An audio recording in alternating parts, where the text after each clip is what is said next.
Hey there, it's BIW125W here. This is a Bendix washing machine, a BIW125W. It's a Bendix, but this advice will be similar to Tricity Bendix, Electrolux and Zanussi. So I'm going to show you how to clean the lint filter. Down on the bottom here is this little door. If I push it in with my finger, it pops open. And in here is a little hose and a little knob. So if you were indoors, you'd open this, pop this off with like this, and there should be water in here. And it's usually gross. Oh man, there's black stuff and all sorts of crud in there. That's gross. I don't want that going anywhere near me.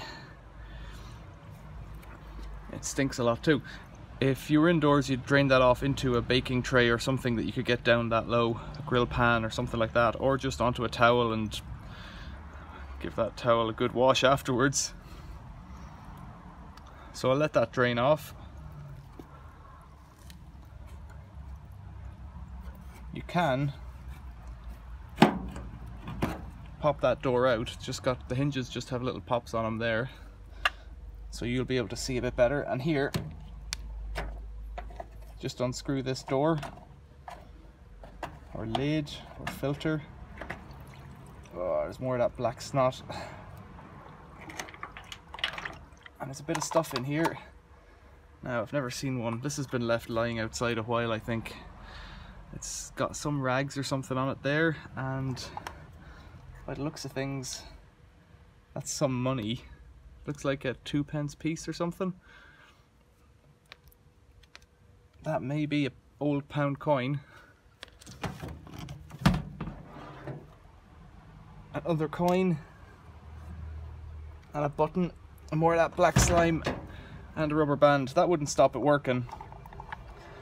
But if it's getting like this, you need to clean it. Oh dear, it stinks. Whew. So, oh man, oh dear. So I've pulled off the stuff and given it a clean off. You might tell from my voice that I'm a bit ill from this. This should only line up now. Just go straight in, give it a twist, put this cap back on, push that back in, hook one of the hinge pins over, snap the other one down like that, and that's it. I've got to clean up this mess. Questions or comments, leave them below. If this video has been helpful, think about leaving a Patreon or a PayPal donation. PayPal's best, down below. Thanks for watching, see you later.